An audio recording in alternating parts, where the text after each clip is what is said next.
Welcome to the gender reveal party. Today, I'm excited to share with you a longtime friend of mine from way, way back. Welcome, Bubblin Sugar. Hey, nice to be here. Thank you. Thank you for inviting me. It's so nice to see you. These videos are going in my category of like Jay's friends and colleagues because as I want to educate on, the real gender reveal, like we're really revealing gender. I started to look for who would I want these people to know, like how, if I were going to reveal gender, I didn't have to look any further than my own Facebook page because all my friends, right, almost all my friends identify in some different kind of ways. So today's language, right, would be gender identity, which we didn't have way back in the day when we first met. But technically, you would identify as a cisgender female, yes, Yes. and you identify as a queer femme. Is that accurate? Femme. Femme. I haven't really. I think I haven't pulled the queer part just because of when I came out. It was femme or right. Femme or high femme, exactly. Yeah. And we mentioned earlier, in my world, you're always a high femme.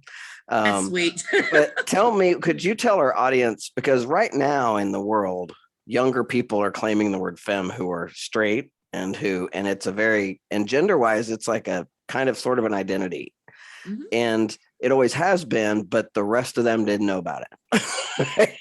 Right. So I was hoping you could tell a little of your coming out story and share that with us if you're willing. I would love to hear my coming out story and how you came to femme anyway. How I came to femme. That's easier. How I came to femme is easier. Okay.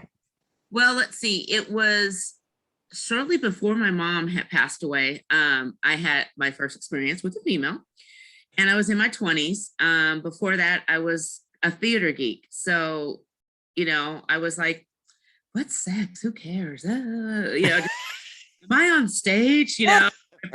Tell me I'm pretty. I don't care who you are. And then I didn't even identify as femme then. I was just like, oh, I slept with a woman. Okay. And then I met my first butch, like true butch, because where the area I lived, butches dated each other. And so I didn't know, like, I didn't know. Got what? Yeah, I was like, what? And so then I dated a butch, and then I kind of fell into, was this Pryor? No, I fell into butchfemme.com and started at that time, went to a couple of events in the Bay Area, in the Bay Area, and it was like, oh, I look like her. Oh, I look like her. Oh, I'm not a lipstick lesbian because I don't want lipstick touching me. Like if I'm wearing MAC, I don't want another MAC coming at me. Mm-hmm. And then I just started to realize that I was attracted to women who were masculine of center. And it was a power thing for me. I had slept with men, and I was. Can we use bad language? Is that? Oh, you can use whatever. Oh, you kidding me? That's my show. So it's like I was in control of the sex, Yes, like controlling it. And then when I was with a butch woman, they were in control of it, and they were in control of me. And I was like, I like that. Mm-hmm. So that's kind of how I came out, and was a little heartbroken a couple of times. Mm-hmm.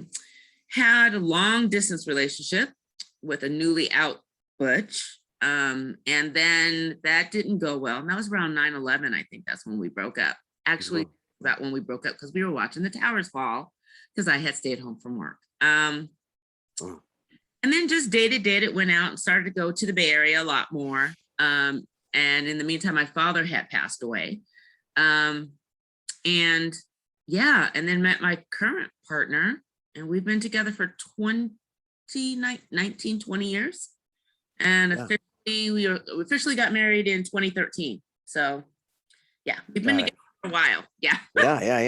And you were together before it was ever legal to get married, right? Yes. I mean, because that same as us. So we got married in 2003. We're coming up on 18 years of marriage, been together for like 20 years. But then we got remarried at our 10th anniversary, same year as you, at 2013. So because we could. Because it was legal. And we weren't. And actually, we had been together so long, she had asked me to marry her, and I was like, okay, she put a ring on it. and we were going to have a ceremony. And when we actually got married in the ceremony, we didn't have our license. It wasn't until 2 days. Was it 2 days? So we got married on a Saturday. No, it was Sunday night. We're at home from the ceremony, and she's like, if something happens to us, or because she's older than me, we should probably get legally married. I was like, what? And she's like, I think we should, because insurance and da da da da. And I went, well, I want your retirement. And it was a joke, but it was like realizing what you could get if you were married that we would miss out on. Right. And so that Tuesday, legally, we got married with friends that were actually in our wedding, but we still count the 13th because that's when we celebrated, right? For sure. Yeah. Got it. So for our audience's purposes, you and I have known each other for almost that 20 year. Like we've been knowing each other since at least 2000, 5 or 2003, 4, something like that. At least. It's been a minute. It's been a hot minute. It's been a hot minute. I think I was still in my cute 30s at that. Weren't we all? Yes.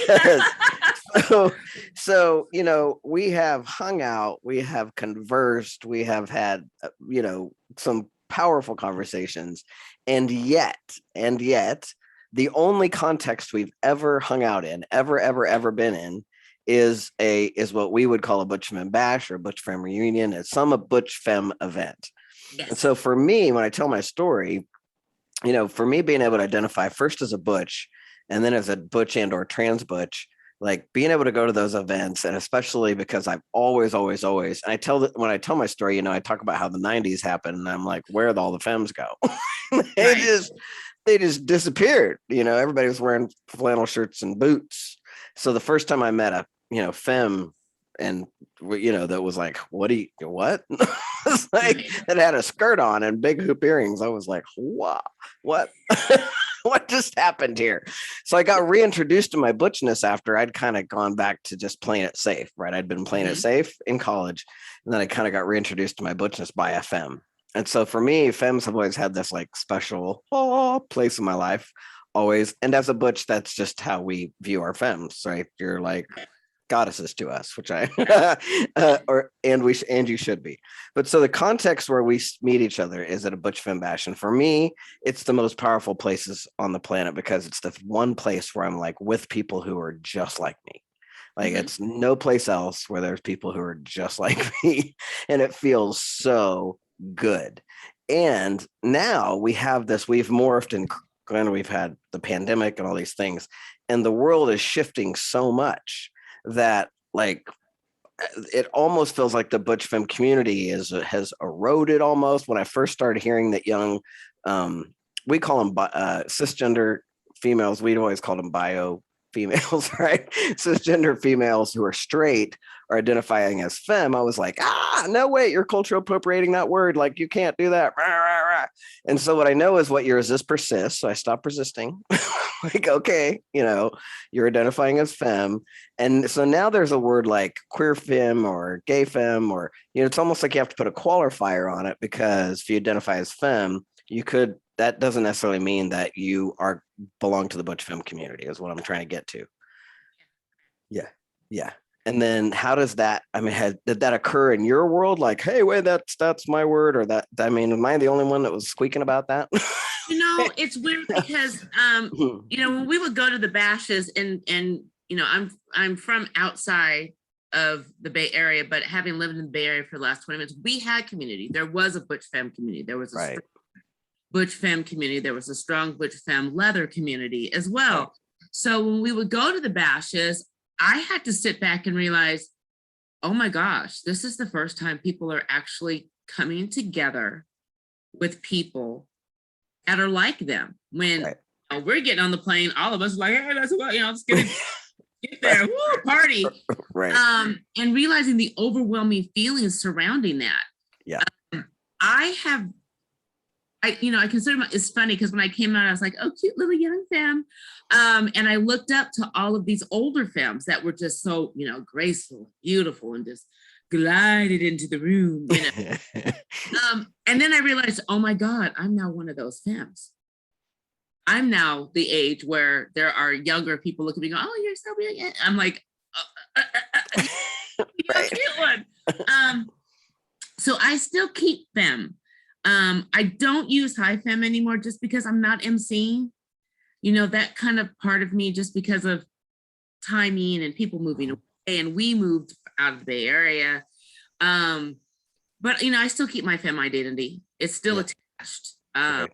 When people ask me what I am, what I identify, they're like, oh, are you lesbian? I'm like, I'm femme. And so then there's a whole nother education with that. Right. Because they don't say queer. They say, oh, you're lipstick lesbian. I'm like, no, I love to wear lipstick. Right. But I'm not a lipstick. I'm not attracted to women who also wear lipstick. Right. I'm attracted to women who are masculine of center, or attracted to butch.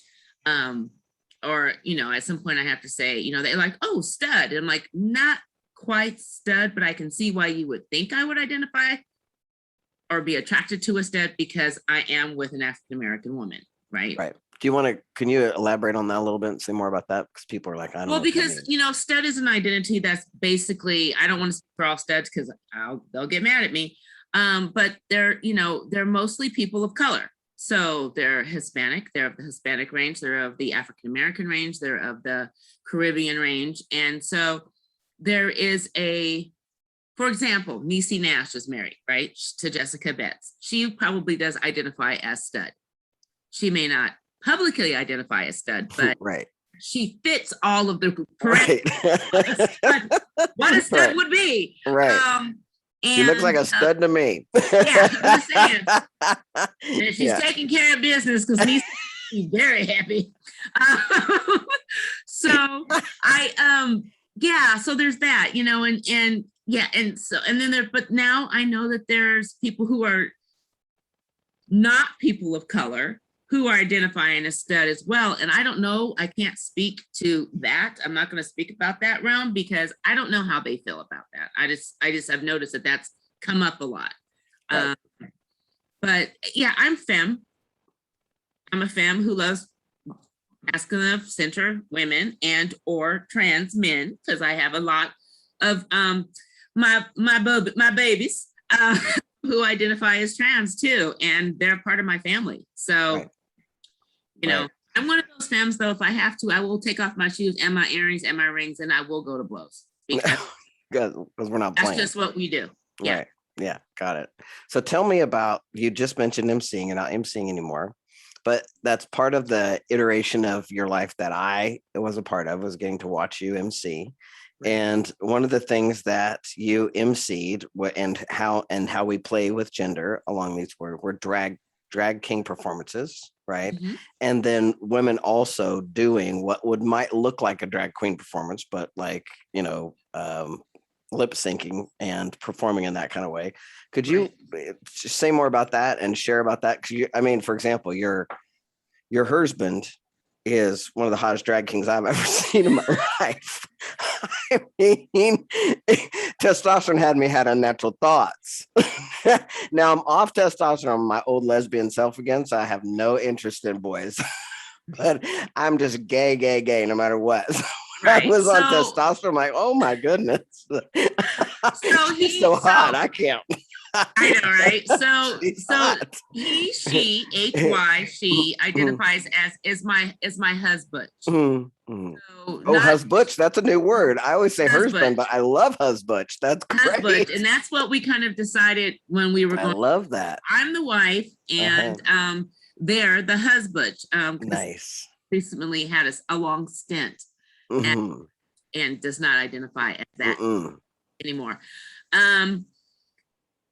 You know, it's funny because he, she, they have a background in dance. They were once a professional dancer. That makes perfect sense to me. Yeah, and came out late. Actually, didn't come out till he was 47. Wow.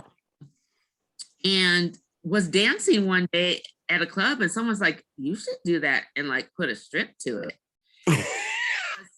Femme appreciation, and we had been going out for a few months, I think. And this was in the Bay Area, and they performed, and everyone was like, wah, wah, wah, wah, wah, wah. Yeah. I'm sitting there going, oh my God. Oh my God. And a couple of femmes came up to me and they're like, oh my God, you're going out with him? You're going out with him? I'm like, yeah, we're going out. And I was stupid. I was so stupid, Jay. I was like, yeah, I come down on the weekends and hang out, but he's like free during the week. Like, girl, please, pee on it. Get out. Sure, it's taken. Performed at the bashes. Performed shortly after having hip replacement surgery. That was the stage. But loved it and loved the attention. And we walked a really fine line in the community. I think a lot of people were mistaken, like Mochaccino, Queen, King, drag king, and Bubblin Sugar, MC. A lot of people perceive that was us all the time. Right. And so there were times when we would go out and it was like, and it was just like, we just, we're actually introverts. You wouldn't know. Right. And you have to walk that fine line in the community as well. Right. Cause he's a drag king. He's retired. He's claims as well, but I'm sure, given enough nudge. Yeah, I bet he would perform again. Yeah. Boy, he's really and good I miss it. Yeah, I miss the emceeing. I mean, I was working leather events. I did Dyke March in San Francisco. That's nice. Thousands of people, and I did it all by myself. Fun. It's powerful. It's powerful when you can walk up to a whole bunch of people and you're like, how much money you got in your wallet, baby? That's right. Why don't you open your wallet? That's right. And they do, right? And then I'm like, I want those bills, and they give them to me. Like, I can do that as a living, That would be awesome.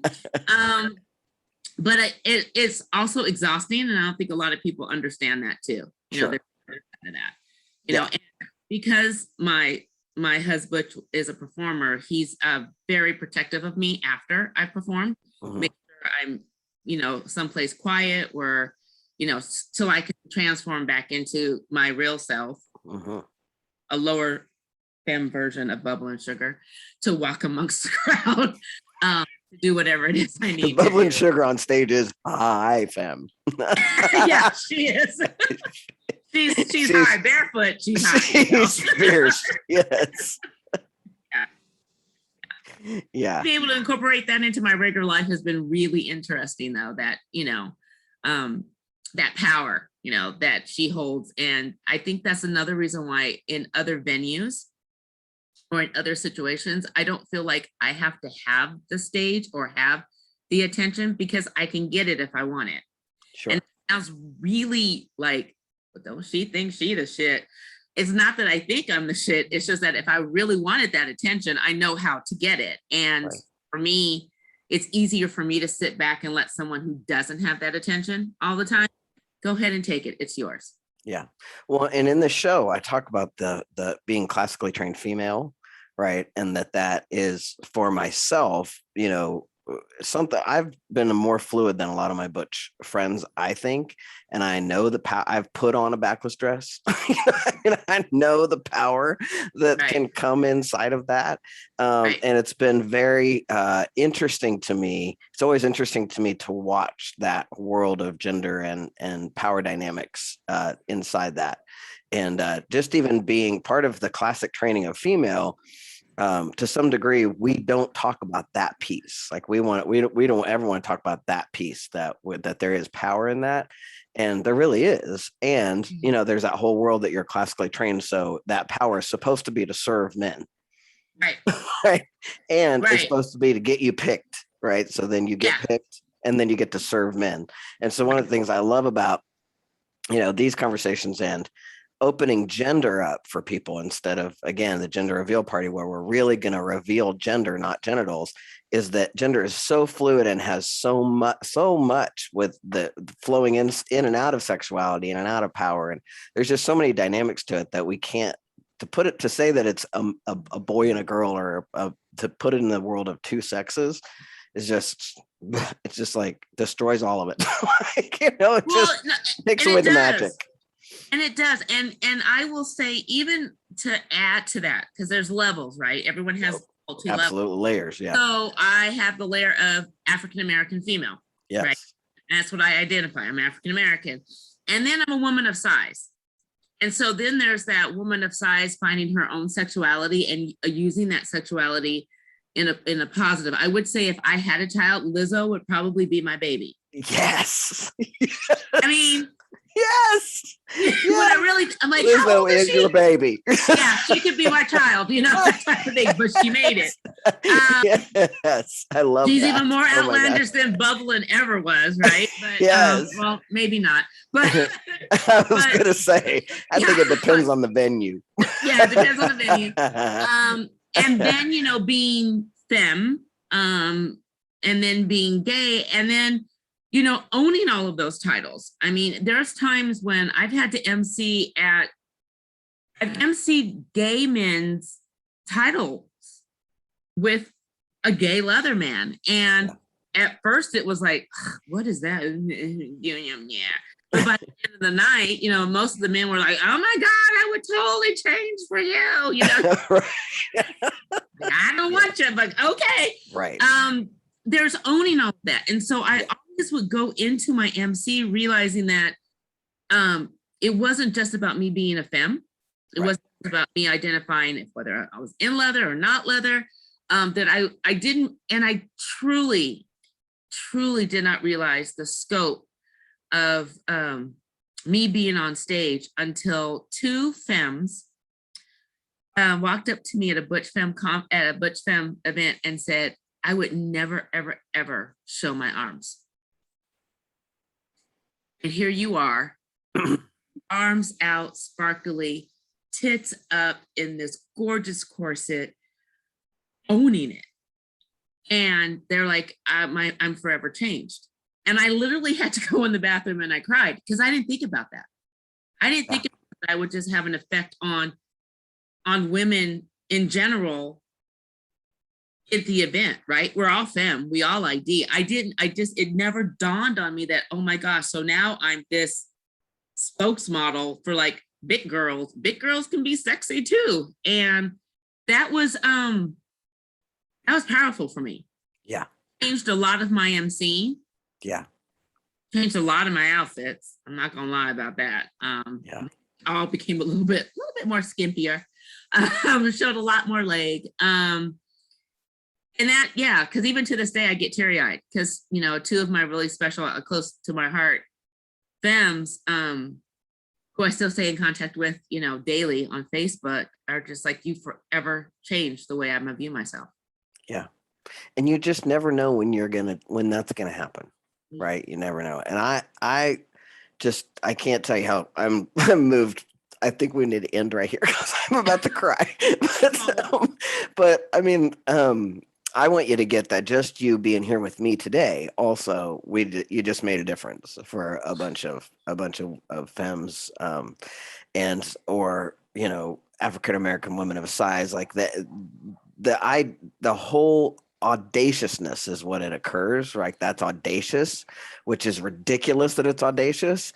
And at the time, and maybe hopefully we've moved a little bit in that world, and partly because Lizzo was out there, right? Being her fabulous self. I love that woman.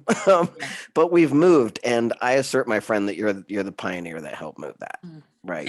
You're one of the trailblazers, which is one of the reasons I really wanted to have you on the Gender Reveal party, and I'm just completely honored to have had you here. So thank you for being on our show. And I'm honored too. Thank you. Absolutely.